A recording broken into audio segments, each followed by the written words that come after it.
Hey everyone, so today I'm going to do a review of a recent video that Dr. Mike Israetel created and posted with a PhD friend of his, specifically addressing this idea that the seated calf raise sucks. And so I'm just briefly going to play a clip from this video. The video was about 12 minutes. This will be a short clip.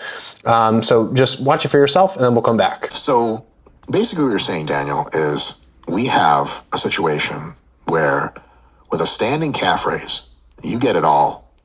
And with a seated calf raise, you get the same growth for the soleus, but almost no growth for the gastroc. So it begs the question of why the fuck you would ever do a seated calf raise. Now you might think that this clip is taken out of context, and to some degree you could argue that it is, but this is really going to be a critique about this particular message and this particular part of the video, because even if you watch the rest of the video, which I did in its entirety, the conclusion is basically what you heard, right? Like, what's the freaking point of doing seated calf raises? So much so that the co-host of this video said the following. Basically, the seated calf raise just needs to go to the garbage for multiple reasons. We put it behind the barn, we take some kerosene, light them on fire, stop stealing plates from other machines. Yes, everyone's got 800 fucking plates, I think. All right, so you can kind of get the general idea, right, of what the claims are. So what we're going to do in this video is critique that claim. I'm going to just provide some very respectful disagreement about the concepts here and why I think that our opinion on this should be a little bit less strong and more nuanced. And to do that, I'm going to discuss the study that they're primarily referencing, of which there's really one at this point. I don't know of the second one that was mentioned in the video. And we're going to talk a little bit about the anatomy of the calves in doing so and what my recommendations actually are. So first of all, for those of you who don't know, this is the gastrocnemius muscle, it's the outer calf, and this is the soleus muscle, it's the inner calf. And basically the claim here is the seated calf raise only trains the soleus primarily, and the standing calf raise trains both the gastroc and the soleus as well. So this is the title and the credit for the study here on the right side of the screen. And basically what I'm going to do is briefly summarize the study so that you all know the precise particularities of the study, and then I'm going to provide my sort of response to the video and why I think you should create a different takeaway. So first of all, population, 14 untrained participants, half male, half female. The length of the study was 3 months, 12 weeks, which is about 23% of a year. Each subject did one exercise per leg. So this is called a within participant study design, wherein, let's say, the right leg of one person did the seated calf raise, and then the left leg of that same person did the standing calf raise. So this is great because it eliminates a lot of confounding variables potentially between different individuals. And so that's the study design they used, which I think is great. They trained for 2 sessions a week, 5 sets of 10 reps was the protocol. Not really important at this point to get into the loading parameters of that, but the results basically were what I just stated, with the outer calves and the inner calves grew significantly with the standing, but only the soleus grew really with the seated, although the soleus did grow a little bit more in the seated, if I'm remembering correctly. And this is the way that they executed the motion. So this is essentially something we'll get to in just a second here. But this is basically just a visual of one of the participants doing it. So you can see his right leg is doing the seated calf raise and his left leg is doing the standing calf raise. So my main qualms with this whole debate, if you even want to call it that at this point, is this concept of the gross extrapolation. So for those of you who don't know, gross extrapolation is a claim based off of very limited data, limited in one way or another, whether it's, in this case, the participants or the study design, etc., or the timeline, as we'll get into. But basically, a gross extrapolation is making a big claim, a big generalization, and an absolute statement oftentimes based off of limited data. And so all the things we're going to discuss from here forward are in some ways related to this central idea of the gross extrapolation. But first and foremost, and I think most importantly, and the thing that no one seems to really be talking about this study, is how the exercises were executed. Okay, so this is where it gets a little bit maybe more complicated, so just bear with me. I'm going to try to make some analogies here to make it simple. So on the right side of the screen, you can look at the seated calf raise, and you can just look at, just generally speaking, you can look at the angle of the shin and how that relates to the foot, right? So you see that this person is pretty high up on their toes, and this angle between the shin and the foot is fairly large. And in this instance, this is supposed to be the top of the standing calf raise and the top of the seated, by the way. This angle is much smaller. In other words, this person is not at a position where the front of their ankle is as open. So the first thing to note about both of these situations and about seated and standing calf raises in general is that the normal setup and execution, and when I say normal, I just mean generally speaking, The way that people end up setting up and executing these two exercises is kind of like what you see here, where the range of motion will be a lot sort of greater up into the top on the seated and a lot less into the top on the standing.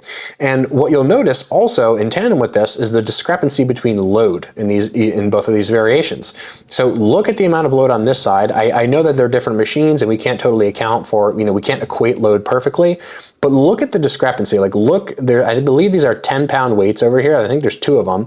These look to be 25-pound weights, and there look to be actually be multiple stacks of them, so one or two, potentially on either side. So here we can see an obvious discrepancy, which is that this is just loaded substantially more and may potentially just be more challenging relative to this one. Now, why might that be? Is that a function of the exercise? Perhaps, but perhaps not. And the reason I think not is simply because of the fact that when we do a seated calf raise, and many of you just do seated calf raises and observe this, you will notice that the top end of the range, like the top, like this part of the range that is shown, is so much substantially harder than any other portion in the range, to the point where, let's say if you use 100 pounds to get to the top for 5 sets of 10, you might be able to use 150, 170 pounds just to do the bottom half.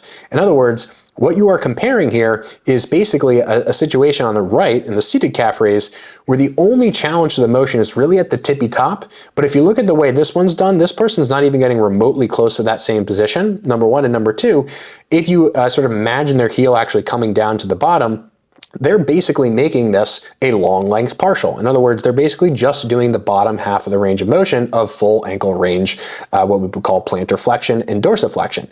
So in an analogous form here, let's make a comparison between exercises so you can get a good idea of the magnitude of this difference. Imagine you're doing a pull down, and you're doing two kinds of pull downs and you're comparing the results between the two.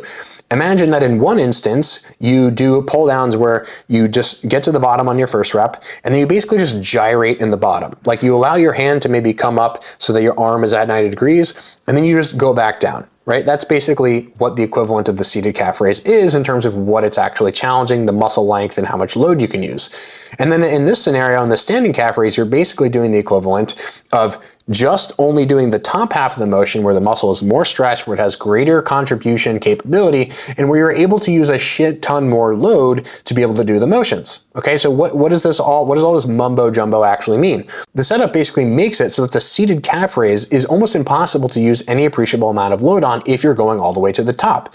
If this person were to execute it in the same way that they did on this exercise, you may see a totally different outcome. In other words, if you equate for the ankle range of motion between these two variations, you may see a totally different thing. In other words, we might be actually just comparing apples to oranges here, where in one variation, i.e. the standing calf raise in this example, is set up so that we can load it to such a high degree, we're only using this little bottom half of the range, whereas the seated calf raise, we're setting up sort of oppositely, where we're getting, I mean, clearly to the tippy top, and probably to the as far down as this person could go. But again, the top end of the range ends up being the most challenging. So again, in summary, you're basically comparing a really short muscle length partial to a really long muscle length partial. And again, across most research that we've seen so far, it happens to be the case that the long length partials outperform the short length partials, at least in every example that I can think of in research. But again, even if that is the case, that doesn't necessarily mean that we should only do seated calf raises, and I'll get to other reasons that this is the case. Because what we didn't compare here is we didn't compare what the results were like if we did the seated and standing calf raises compared to just the standing calf raises. So if, instead of 5 sets on one leg and 5 sets on the other, this person maybe did 2 sets of the standing calf raise or 3 sets of the standing calf raise, and then 2 sets of the seated calf raise or 3 sets of the seated calf raise, depending on which of those you pick, you're basically setting up a situation where you're comparing A and B here to just A. And that would create more information for us and would allow us to actually speak more confidently about these things, at least relative to the information that we have now, because we don't have any information that suggests that both seated and standing wouldn't create a synergistic effect in growth of the calves and in orthopedic health of the ankle and the toes and the knees. What we do have is just a comparison between these two, again, with all the flaws that I've just mentioned in terms of how they're comparing these two variations. And this, by the way, is not a criticism whatsoever of the researchers. This is merely just a criticism, again, of that gross extrapolation concept that I was talking about. So what other variables play into this? Well, the timeline, right? I mentioned that the study was 12 weeks, and 12 weeks is approximately 22, 23% of a year. So you are looking at a timeline of 12 weeks, right? There's 80% of the rest of the year available to us. Does this trend actually continue? Do we continue, even in this context where we're comparing apples to oranges, do we continue to see that discrepancy in growth? Or over time, do these things level out and change such that we actually see a much more even sort of growth contribution from both the seated and the standing calf raise? My intuition is to say that no, we would still probably see more growth in the gastroc with the standing variation for the reasons that I listed. But again, we're not being specific in that instance about what kind of variation of the seated you're doing versus what kind of variation of the standing you're doing. So again, this concept of gross extrapolation also applies to timeline. So just because something applied for 12 weeks does not mean that it will apply for week 13 or 14 or 20 or 40. And so that's something else that you have to consider, which is that lifting is not a 12-week process. Lifting is a lifetime process. And if you're looking to be in this game for the long run and grow as much as you can and as orthopedically sound a way as you can, then you have to consider more than just the timeline that these studies are operating under. Another factor that's relevant is obviously the participants. These people were untrained, which in the video that Mike and his friend did said that was a strength of the study. In other words, they said, well, it's good that these people were untrained because then we would see more robust effects. But it might be negative in the sense of the context it's applied here, that they were untrained because it's perhaps the case that untrained individuals may have actually less experience training their gastroc as compared to their soleus, right? The soleus is a single joint muscle, which generally speaking means that it contributes more to things like walking, potentially running, and those sorts of activities, whereas the gastroc is a two-joint muscle and it's involved in other kinds of activities. So we're not going to recruit a two-joint muscle when we could recruit a one-joint muscle in situations that are sort of situations related to everyday life, right? So the participants being untrained may be a benefit in one sense that the responses they may see are magnified, they're more robust, but in another sense it could be negative. And so apparently there's going to be, or there has been a study that showed a similar trend in trained individuals, but then I just get back to the same conversation of, well, why are we still making gross extrapolations and why are we ignoring other variables here? So what are some other variables to consider? These are other important things. So range of motion at the ankle is a big one. So all of you can test this right now. Just bend your knee and pull your toes up as high as you can and just observe the amount of motion that your foot goes through. And then straighten your knee, right? Flex your quad and then pull your foot as high as you can toward, your knee or your shin, whatever it happens to be.